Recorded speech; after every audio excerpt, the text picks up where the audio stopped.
Lizzie présente Le chant 2 de la Belgariade, la reine des sortilèges, de David Eddings, lu par Franck Daquin.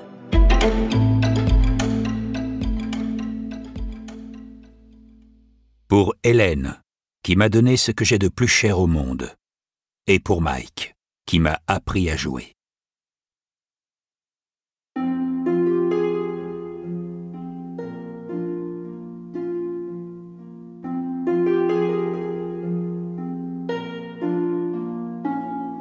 Prologue.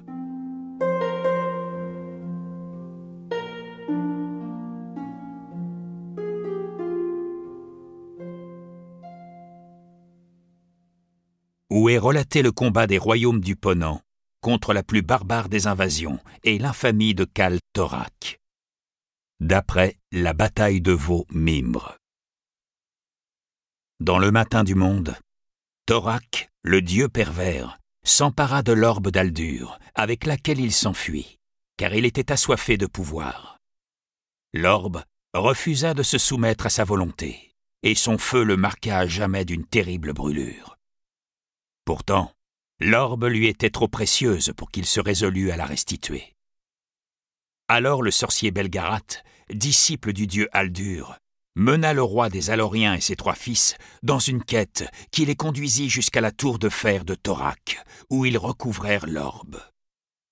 Torak tenta de les poursuivre, mais il fut contraint de battre en retraite devant la colère de l'orbe, qui le repoussa.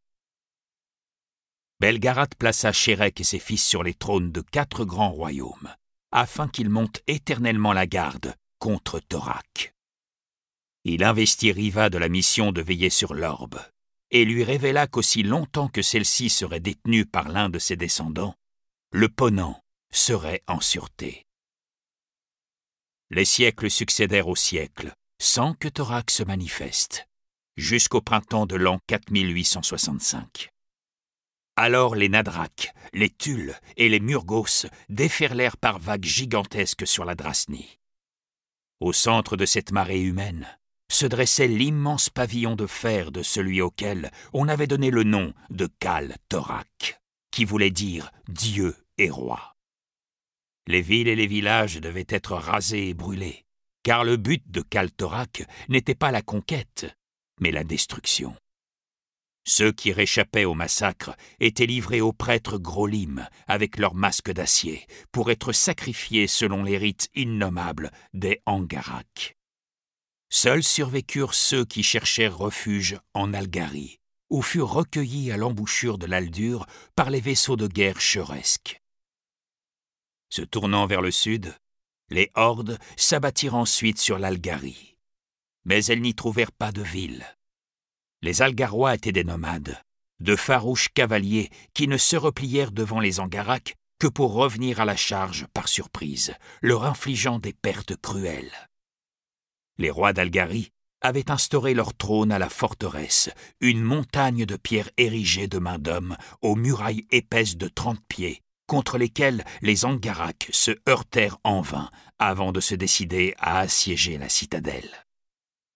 Le siège se prolongea 8 années, en pure perte. Ce délai devait fournir au Ponant le temps de se mobiliser et de faire ses préparatifs. Les généraux s'assemblèrent à l'école de guerre impériale de Tol-Honnet pour affûter leur stratégie.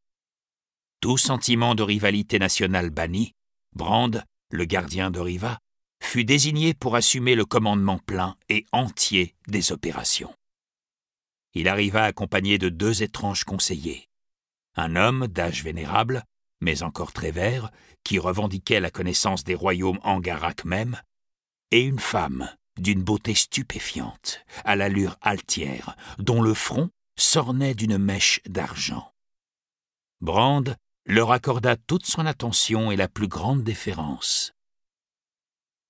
À la fin du printemps de 4875, Kal Torak renonça à prendre la forteresse et se tourna vers la mer, à l'ouest, toujours harcelé par les cavaliers algarois. Nous espérons que vous avez apprécié cet aperçu.